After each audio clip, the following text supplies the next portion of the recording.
नमस्कार, स्वागत है आप सभी का डीडी न्यूज के इस खास बुलेटिन एक्सप्रेस 100 में, जहां हम आपके लिए लेकर आते हैं राजनीति, मनोरंजन, देश दुनिया, खेल और व्यापार जगत की सभी बड़ी खबरों को एक्सप्रेस यानी कि फटाफट अंदाज में। मैं हूं आपके साथ भावना नैयर। तो देखिए खबरें तेज रफ्तार से। प्रधानमंत्री नरेंद्र मोदी पर दिए गए आपत्तिजनक बयान पर भाजपा प्रतिनिधिमंडल ने नई दिल्ली में चुनाव आयोग से मुलाकात की।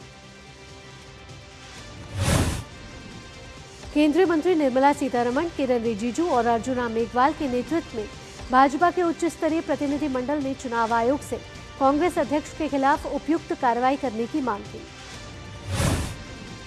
चुनाव आयोग ने खड़गे के खिलाफ कार्रवाई का आश्वासन दिया। मुलाकात के बाद किरण रिजिजू ने कहा कि हमने सख्त से सख्त कार्रवाई की मांग की है। वहीं वित्त मंत्री निर्मला सीतारमण ने कहा कि कांग्रेस की तरफ से प्रधानमंत्री का अपमान करने का एक पैटर्न रहा है और इस पैटर्न में कांग्रेस ने कोई बदलाव नहीं किया है। उन्होंने चुनाव आयोग से इस मामले में सख्त कार्रवाई की मांग की है। केंद्रीय गृह मंत्री अमित शाह ने मल्लिकार्जुन खड़गे की प्रधानमंत्री मोदी पर टिप्पणी को लेकर कड़ी प्रतिक्रिया देते हुए कहा कि यह बयान सार्वजनिक मर्यादाओं का उल्लंघन है और इससे देश की गरिमा आहत हुई है। तमिलनाडु और पश्चिम बंगाल में पहले चरण का मतदान कल होगा। चुनाव आयोग ने निष्पक्ष मतदान के लिए व्यापक तैयारियां की हैं, जिसमें वेबकास्टिंग, अर्धसैनिक बलों की तैनाती और कड़ी निगरानी शामिल। यह प्रक्रिया राज्य के मुख्य चुनाव अधिकारी के कार्यालय से संचालित की जाएगी। केंद्रीय बलों, कोलकाता पुलिस, राज्य पुलिस और निर्वाचन आयोग के प्रतिनिधि मतदान के दिन बूथों से लाइव प्रसारण सुनिश्चित करने के लिए मिलकर काम करेंगे। इस पहल का उद्देश्य बूथ स्तर पर निगरानी को मजबूत करना और पारदर्शी मतदान प्रक्रिया सुनिश्चित करना है। निर्वाचन आयोग दिल्ली से इस ट्रायल रन के हर चरण को स्वयं निगरानी करेगा। पहले चरण के लिए आवश्यकता पड़ने पर 25 और 27 तारीख को पुनर्मतदान कराया जा सकता है, जबकि दूसरे चरण के लिए यह 1 और 3 तारीख को हो सकता है। पश्चिम बंगाल में चुनाव से पहले सख्ती बढ़ी। लोक प्रतिनिधित्व अधिनियम 1951 के तहत बाहरी कार्यकर्ताओं को 48 घंटे पहले क्षेत्र छोड़ने के निर्देश दिए गए। लापरवाही पर की जाएगी सख्त कार्रवाई। पश्चिम बंगाल में चुनाव आयोग ने मोटरसाइकिल पाबंदियों में आंशिक ढील दी। गिग वर्कर्स और ऑफिस जाने वालों को छूट मिलेगी, लेकिन पहचान पत्र होगा जरूरी। रात शाम 6 बजे से सुबह 6 बजे तक प्रतिबंध रहेगा जारी। पश्चिम बंगाल में दूसरे चरण के चुनाव के लिए प्रचार तेज। केंद्रीय मंत्री अमित शाह आज दमदम, बानीपुर, हाबड़ा, हुगली में सप्तग्राम में चुनावी जनसभा करेंगे। इसके बाद उनका कोलकाता के सोनापुर में रोड शो का कार्यक्रम। मुख्यमंत्री ममता बनर्जी के आरोपों से पश्चिम बंगाल में चुनावी माहौल गरमाया। उन्होंने भवानीपुर क्षेत्र में फर्जी मतदान की आशंका जताते हुए आरोप लगाया कि कुछ वार्डों में केंद्रीय बलों के जरिए गड़बड़ी की साजिश की जा रही है। ममता बनर्जी ने चेतावनी देते हुए कहा कि वह हर गतिविधि पर नजर रखेंगी और किसी भी अनियमितता का सख्त जवाब दिया जाएगा। भारतीय जनता पार्टी की विधायक मैथिली ठाकुर ने पश्चिम बंगाल चुनाव प्रचार के बाद कहा कि राज्य में पार्टी के पक्ष में माहौल है, लोगों में उत्साह दिख रहा है। भाजपा सांसद मनोज तिवारी ने पश्चिम बंगाल चुनाव प्रचार के आखिरी दिन जंगीपुर में रैली कर भाजपा उम्मीदवार के समर्थन में वोट मांगे और जीत का दावा किया। इस दौरान उन्होंने गीत गाकर भी प्रचार किया। उत्तर प्रदेश के मेरठ में एक विश्वविद्यालय में उपराष्ट्रपति सीपी राधाकृष्णन ने कहा कि समावेशी विकास के साथ भारत साल 2047 तक एक विकसित राष्ट्र बनेगा। उपराष्ट्रपति ने साथ ही कहा कि युवा पीढ़ी भारत को वैश्विक आर्थिक महाशक्ति में बदलने की प्रेरक शक्ति होगी। उन्होंने युवाओं को नवाचार और राष्ट्र निर्माण में योगदान देने के लिए प्रेरित किया। रक्षा मंत्री राजनाथ सिंह 3 दिवसीय जर्मनी के दौरे पर हैं। आज उन्होंने बर्लिन स्थित भारतीय दूतावास में आयोजित भारतीय समुदाय के कार्यक्रम में हिस्सा लिया। राजनाथ सिंह ने वहां मौजूद भारतीयों के साथ बातचीत की। रक्षा मंत्री ने जर्मनी की अर्थव्यवस्था को खड़ा करने में भारतीयों के योगदान का भी जिक्र किया। रक्षा मंत्री ने कहा कि भारत और जर्मनी केवल राजनीतिक और रणनीतिक संबंध ही साझा नहीं करते, बल्कि अपनी कला और संस्कृति को भी बड़े उत्साह के साथ साझा करते हैं। रक्षा मंत्री ने कहा कि प्रधानमंत्री मोदी के नेतृत्व में आज अंतर्राष्ट्रीय मंच पर भारत की छवि और प्रभाव उनका सशक्त हुआ है। उन्होंने कहा कि आज भारत सबसे तेजी से आगे बढ़ने वाली अर्थव्यवस्था बन चुका है। केरल में मध्य त्रिशूर जिले के मुंडाथिकोड में एक पटाखा बनाने वाली फैक्ट्री में हुए विस्फोट में 13 लोगों की मौत हो गई और कई अन्य घायल हुए। राष्ट्रपति द्रौपदी मुर्मू, उपराष्ट्रपति सीपी राधाकृष्णन और प्रधानमंत्री नरेंद्र मोदी ने इस दुर्घटना पर दुख व्यक्त किया और शोक संतप्त परिवारों के प्रति अपनी संवेदना व्यक्त की। साथ ही प्रधानमंत्री मोदी ने राष्ट्रीय राहत कोष से मृतकों के परिजनों को 2 लाख रुपए और घायलों को 50,000 रुपए की अनुग्रह राशि देने की घोषणा की।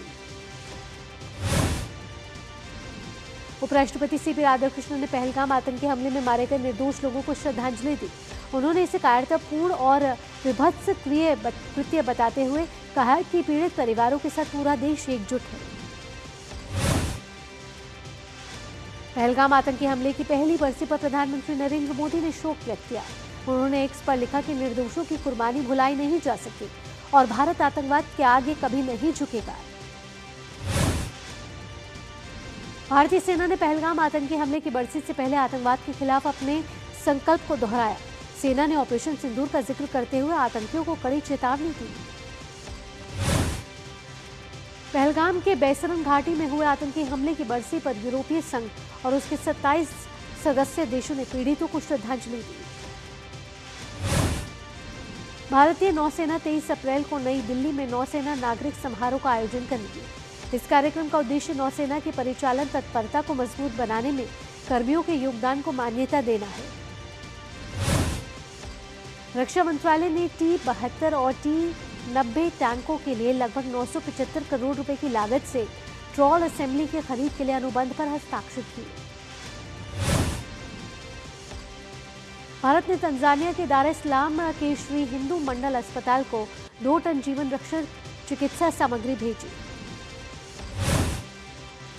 ये सहायता स्वास्थ्य सेवा क्षेत्र में भारत तंजानिया के निरंतर सहयोग और दीर्घकालिक राजनयिक साथ ही विकासात्मक गतिविधियों पर आधारित व्यापक द्विपक्षीय संबंधों पर आधारित है। भारतीय नौसेना का offshore patrol vessel INS Sunayna Indonesia के जकार्ता पहुंचा।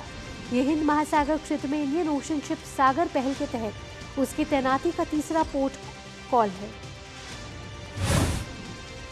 भारत तिब्बत सीमा पुलिस बल ने असिस्टेंट कमांडेंट के 6 पदों पर भर्ती के लिए आवेदन मांगे। इच्छुक उम्मीदवार 20 मई तक ऑनलाइन आवेदन कर सकते हैं।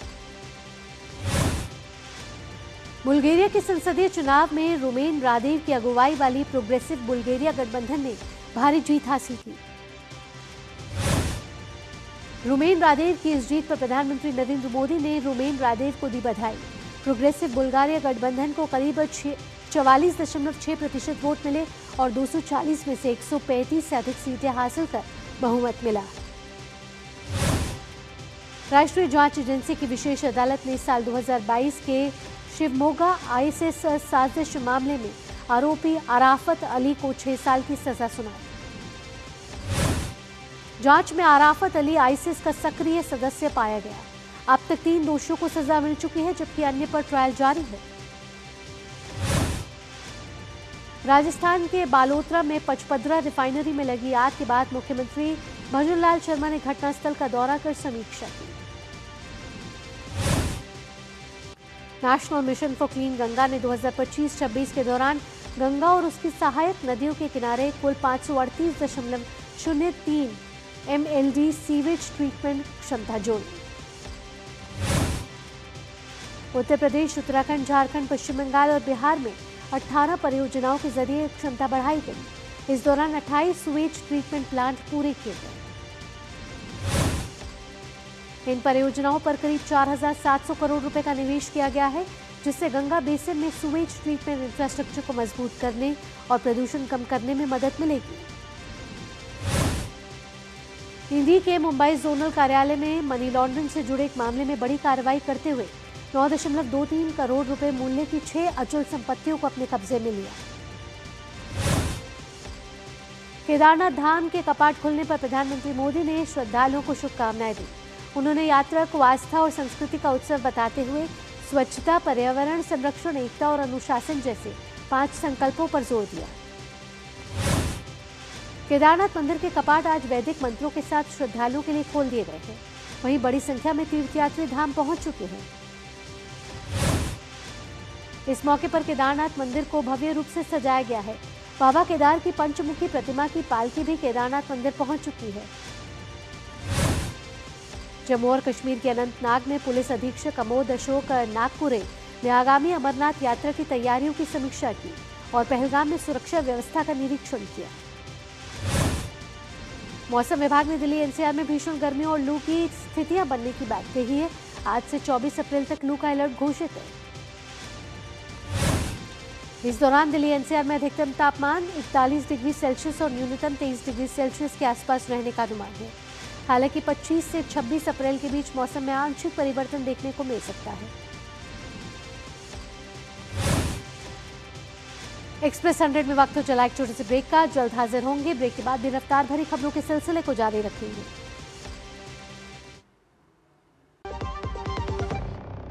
जब धरती चीर कर निकलता है लोहे का पत्थर और मिलता है मोंगिया के जोश से, फिर तपता है, पिघलता है और बनता है फौलाद।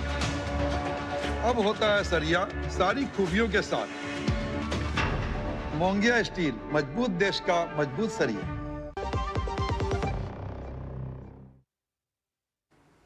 एक्सप्रेस 100 में आपका स्वागत है। रफ्तार भरी खबरों के सिलसिले को बढ़ाते हैं आगे। भारतीय शेयर बाजार की शुरुआत कमजोरी के साथ हुई। सेंसेक्स 253.99 अंक की कमजोरी के साथ 79,019.34 और निफ्टी 105.75 अंक की गिरावट के साथ 24,470.85 पर खुला। आरबीआई ने डिजिटल पेमेंट में ई मैंडेट के लिए नए और सख्त नियम जारी किए हैं। अब ऑटो डेबिट जैसे बार बार होने वाले पेमेंट की सुरक्षा बढ़ाने के लिए अतिरिक्त ऑथेंटिकेशन जरूरी होगा। ये सभी नियम पेमेंट सिस्टम प्रोवाइडर्स और उन संस्थाओं पर लागू होंगे जो कार्ड, प्रीपेड पेमेंट इंस्ट्रूमेंट और यूपीआई के जरिए ऑटो डेबिट पेमेंट संभालते हैं। इसमें घरेलू और अंतर्राष्ट्रीय दोनों तरह की ट्रांजैक्शन शामिल हैं। सुरक्षा को और मजबूत करते हुए केंद्रीय बैंक ने 1 लाख रुपए से ज्यादा के बड़े भुगतानों जैसे बीमा प्रीमियम, म्यूचुअल फंड निवेश और क्रेडिट कार्ड बिल पर भी अतिरिक्त सत्यापन अनिवार्य किया है। दक्षिण कोरियाई कंपनी नावेद ने कहा है कि वह क्राफ्टन और मिराई असेट ग्रुप जैसी कंपनियों के साथ मिलकर भारत की एआई, फिनटेक और कंटेंट जैसे क्षेत्रों में निवेश करने के लिए 700 अरब वॉन का फंड बनाया है। भारत ने समुद्री खाद्य निर्यात की दिशा में एक महत्वपूर्ण उपलब्धि हासिल की है। एमपीईडीए की ओर से जारी अंतिम आंकड़ों के अनुसार वित्त वर्ष 2025-26 में भारत का समुद्री खाद्य निर्यात रिकॉर्ड 72,325.82 करोड़ रुपए तक पहुंचा। दूसरे सबसे बड़े निर्यात ठिकाने चीन को निर्यात मूल्य में 22.7% और मात्रा में 20.1% की बढ़ोतरी हुई। यूरोपीय संघ ने भी मजबूत बढ़ोतरी दर्ज की, जहां निर्यात मूल्य में 37.9% और मात्रा में 35.2% की बढ़ोतरी दर्ज हुई। संचार मंत्री ज्योतिरादित्य सिंधिया ने कहा है कि भारतीय डाक ने वित्त वर्ष 2025-26 में 15,296 करोड़ रुपए का राजस्व हासिल किया है। ये पिछले वित्त वर्ष की तुलना में 16% अधिक है। केंद्रीय सड़क परिवहन और राजमार्ग मंत्री नितिन गडकरी ने कहा है कि भारत को जल्द ही ऑटोमोबाइल ईंधन के रूप में 100% एथेनॉल मिश्रण हासिल करने का लक्ष्य रखना चाहिए ताकि आयातित तेल पर निर्भरता कम हो सके। केंद्र सरकार देश में तेजी से सेमीकंडक्टर इकोसिस्टम के विस्तार के लिए मई तक इंडिया सेमीकंडक्टर मिशन ISM 2.0 लाने की तैयारी कर रही है। इसका प्रस्तावित परिव्यय 1 लाख करोड़ रुपए से 1.2 लाख करोड़ रुपए के बीच रहने का अनुमान है। भारत सरकार ने कहा है कि देश में दूध की खरीद, प्रोसेसिंग और सप्लाई पूरी तरह सामान्य बनी हुई है। डेयरी प्लांट्स को पहले के मुकाबले 70% तक LPG सप्लाई जारी। केंद्रीय कृषि और किसान कल्याण मंत्री शिवराज सिंह चौहान ने किसानों को साहूकारी प्रथाओं से राहत दिलाने के लिए कृषि वित्त प्रणाली को सरल, व्यावहारिक और मानवीय बनाने की आवश्यकता पर बल दिया है। भारतीय खाद्य सुरक्षा और मानक प्राधिकरण ने खाद्य कारोबार संचालकों को निर्देश दिया है कि वे निर्धारित मानकों के अनुरूप अपने उत्पादों में केवल अश्वगंधा की जड़ और उसके अर्क का ही उपयोग करें।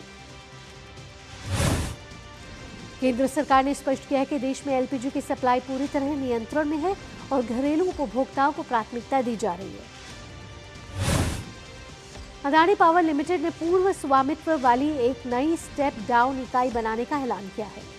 इस नई इकाई में न्यूक्लियर एनर्जी क्षेत्र में कंपनी की पहुंच का विस्तार होगा। भारत पर्सनल हेल्थ के लिए एआई अपनाने के मामले में दुनिया में सबसे आगे निकल गया है। एक नई रिपोर्ट में कहा गया है कि भारत में 85% लोग पहले से ही एआई आधारित टूल्स का इस्तेमाल कर रहे हैं। पीएलआई एसएफपीआई से देश की फूड प्रोसेसिंग इंडस्ट्री की क्षमता में वृद्धि हुई है और साथ ही रोजगार और निर्यात को बढ़ावा मिला है। भारत ने दोपहिया वाहनों की बिक्री में वित्त वर्ष 2026 में नया रिकॉर्ड बनाया है। एक रिपोर्ट के अनुसार घरेलू थोक बिक्री लगभग 2.2 करोड़ यूनिट तक पहुंच गई। भारत की अर्थव्यवस्था 2026 में 6.4% की दर से बढ़ने का अनुमान है और 2027 में यह दर 6.6% तक रह सकती है। पेट्रोलियम और प्राकृतिक गैस मंत्रालय के मुताबिक देश में ईंधन पर्याप्त मात्रा में उपलब्ध है। अंतर्राष्ट्रीय बाजार में कच्चे तेल और एलपीजी की बढ़ती कीमतों के बावजूद सरकार ने घरेलू एलपीजी आपूर्ति को निर्बाध रूप से सुनिश्चित करने का प्रयास किया है। अमेरिका ने ईरान से जुड़े 14 व्यक्तियों, संस्थाओं और विमानों पर प्रतिबंध लगाया है। ये प्रतिबंध ईरानी शासन के लिए हथियार और पुर्जे खरीदने और परिवहन करने में शामिल नेटवर्कों को निशाना बनाने के लिए है। इन प्रतिबंधों का उद्देश्य ईरान की सैन्य क्षमताओं को समर्थन देने वाली आपूर्ति श्रृंखलाओं को बाधित करना है। ये कदम ईरान के बैलिस्टिक मिसाइल भंडारों को कम करने के प्रयास के तहत उठाया गया है, जबकि तेहरान अपनी उत्पादन क्षमता को फिर से गतिशील बनाने का प्रयास कर रहा है। ईरानी कमांडर ने धमकी दी है कि अगर अमेरिका फिर से शुरू करता है तो वह क्षेत्र के तेल उद्योग को नष्ट कर देगा। रेवोल्यूशनरी गार्ड ने एरोस्पेस प्रमुख जनरल ने ईरानी मीडिया से कहा है कि ईरान पर आक्रमण करना एक बड़ी गलती साबित होगा। कोलंबिया में संयुक्त राष्ट्र के दूत मिरोस्लाव जेनका ने सुरक्षा परिषद से कहा है कि संयुक्त राष्ट्र सत्यापन मिशन कोलंबिया में 31 मई को होने वाले राष्ट्रपति चुनाव से पहले शांति और सुरक्षा बनाए रखने की अपील कर रहा है। अमेरिकी राष्ट्रपति डोनाल्ड ट्रंप ने कहा कि वे ईरान के साथ युद्ध विराम को तब तक बढ़ा रहे हैं जब तक कि ईरान की ओर से कोई प्रस्ताव प्रस्तुत नहीं किया जाता और बातचीत समाप्त नहीं हो जाती। यूएस राष्ट्रपति डोनाल्ड ट्रंप ने ईरान के साथ 2 हफ्ते का सीजफायर बढ़ाने का ऐलान किया है ताकि दोनों देशों के बीच शांति वार्ता जारी रह सके। सोशल मीडिया पर एक शेयर को पोस्ट करते हुए राष्ट्रपति ट्रंप ने कहा कि पाकिस्तान के एक रिक्वेस्ट पर वो सहमत हुए हैं जिन्होंने कहा था कि हम अपना हमला तब तक रोकें जब तक ईरान के लीडर और रिप्रेजेंटेटिव एक साथ कोई प्रपोजल नहीं लाते। भले ही राष्ट्रपति डोनाल्ड ट्रंप ने सीजफायर की बात कही हो, लेकिन ईरान के विदेश मंत्री सैयद अब्बास अराक्ची ने मंगलवार को एक पोस्ट में लिखा है कि ईरानी पोर्ट्स पर यूएस की नाकाबंदी एक तरह की जंग है और सीजफायर का उल्लंघन भी है। ईरान के पार्लियामेंट स्पीकर मोहम्मद बागेर गालिबफ के सलाहकार मेहदी मोहम्मदी ने भी कहा है कि यूएस नाकाबंदी का जवाब मिलिट्री जवाब से देना चाहिए। उन्होंने ट्रंप के सीजफायर बढ़ाने के ऐलान को बेमतलब बताया। फ्रांस के प्रधानमंत्री सेबेस्टियन लेकार्नू ने कहा है कि सरकार मध्य पूर्व में चल रहे संघर्ष के कारण होने वाले आर्थिक नुकसान को कम करने के लिए किसानों, मछुआरों और परिवहन श्रमिकों को और अधिक सहायता देने की योजना बना रही है। ईरान ने संयुक्त राष्ट्र से अमेरिका पर दबाव डालने का अनुरोध किया है कि वह ईरानी वाणिज्यिक जहाज तोस्का को बिना किसी शर्त के मुक्त करे। इसी के साथ ही जहाज में मौजूद क्रू को भी रिहा करे। ईरान के राजदूत अमीर सैयद इरवानी ने एक पत्र में अमेरिकी बलों द्वारा ओमान सागर में तोस्का जहाज को कब्जे किए जाने को आक्रामक और अवैध कार्यवाही बताया है। उन्होंने इसे समुद्री डकैती और अंतर्राष्ट्रीय कानून का उल्लंघन बताया। बोलीवियाई मादक पदार्थों के विरोधी बलों ने कोचाबामा क्षेत्र में 6 अभियानों के दौरान 1170 किलोग्राम ड्रग्स जब्त की है। नासा ने मंगलवार को Nancy grace Roman space telescope का अनावरण किया और कहा है कि एजेंसी निर्धारित समय से 8 महीने पहले सितंबर की शुरुआत में इसे लॉन्च करने के लिए तैयार है। पेरू के चुनाव प्रमुख पिएरो कॉर्वेटो ने 21 अप्रैल को इस्तीफा दे दिया। उनका इस्तीफा इसलिए था क्योंकि 12 अप्रैल को हुए आम चुनाव में व्यवस्था संबंधी कई समस्याएं आई, जिसके कारण चुनाव प्रभावित हुए। भारतीय निशानेबाज शिवा नरवाल ने ISSF जूनियर विश्व कप में स्वर्ण पदक जीता। महिलाओं की 10 मीटर एयर राइफल स्पर्धा में पनाह बुगरा ने रजत पदक जीता। भारत और दक्षिण अफ्रीका की महिला क्रिकेट टीमों के बीच T20 सीरीज का तीसरा मैच आज खेला जाएगा। इंडियन प्रीमियर लीग में आज लखनऊ सुपर जायंट्स का सामना राजस्थान रॉयल्स से होगा। यह मैच शाम 7:30 बजे से लखनऊ में खेला जाएगा। राजस्थान रॉयल्स की टीम 6 मैच में 8 अंक के साथ अंक तालिका में चौथे स्थान पर है। राजस्थान रॉयल्स को पिछले 2 मैच में हार का सामना करना पड़ा है। लखनऊ सुपर जायंट्स सिर्फ 2 मैच जीत सकी है और अंक तालिका में 9वें स्थान पर है। लखनऊ सुपर जायंट्स को पिछले 3 मैच में हार का सामना करना पड़ा है। IPL में कल खेले गए मुकाबले में सनराइजर्स हैदराबाद ने दिल्ली कैपिटल्स को 47 रन से हरा दिया। इस जीत के बाद सनराइजर्स की टीम अंक तालिका में 3रे स्थान पर आ गई है। सनराइजर्स के लिए अभिषेक शर्मा ने 68 गेंद पर 135 रन की नाबाद तूफानी पारी खेली। अब वे ऑरेंज कैप की दौड़ में सबसे आगे है। दिल्ली कैपिटल्स की टीम 20 ओवर में 9 विकेट पर 195 रन ही बना सकी। दिल्ली की टीम अब अंक तालिका में 5वें स्थान पर है। IPL में खराब फॉर्म से परेशान चेन्नई सुपर किंग्स को बड़ा झटका लगा है। टीम के युवा बल्लेबाज आयुष महात्रे हैमस्ट्रिंग में खिंचाव के कारण IPL से बाहर हो गए। चीन के सानिया शहर में होने वाले छठे एशियाई बीच गेम्स में भारत का 31 सदस्यीय दल भाग लेगा। इन खेलों में कुल 15 स्पर्धाओं में 62 स्वर्ण पदक दांव पर होंगे। प्रतिष्ठित लॉरियस वर्ल्ड स्पोर्ट्स अवार्ड्स 2026 में स्पेन के स्टार टेनिस खिलाड़ी कार्लोस अल्कराज को पुरुष वर्ग में साल का सर्वश्रेष्ठ खिलाड़ी चुना गया। वहीं महिला वर्ग में बेलारूस की आर्ना सबालेंका को वर्ष का सर्वश्रेष्ठ खिलाड़ी का पुरस्कार मिला। कार्लोस अल्कराज अपनी कलाई की चोट से जुड़े टेस्ट के परिणाम का इंतजार कर रहे हैं। परिणाम के बाद वे फ्रेंच ओपन में खेलने के लिए बारे में कोई फैसला लेंगे। वीनस विलियम्स मैड्रिड ओपन के पहले दौर में हारकर बाहर हो गई। वीनस को स्पेन की कैटलीन ने मात दी। स्पेनिश लीग में आज बार्सिलोना का सामना सेल्टा विगो से होगा। एटलेटिको मैड्रिड से हारने के बाद बार्सिलोना चैंपियंस लीग से बाहर हो चुकी है। और मैनचेस्टर सिटी के मिडफील्डर रॉड्री आज बर्नले के खिलाफ होने वाले मैच में नहीं खेल पाएंगे। मैन सिटी इस मैच को जीतकर प्रीमियर लीग की अंक तालिका में शीर्ष पर आ सकती है। इसी के साथ एक्सप्रेस न्यूज में फिलहाल इतना ही। खबरों का सिलसिला यूं ही चलता रहेगा। इसी के साथ हमें दीजिए अनुमति। नमस्कार।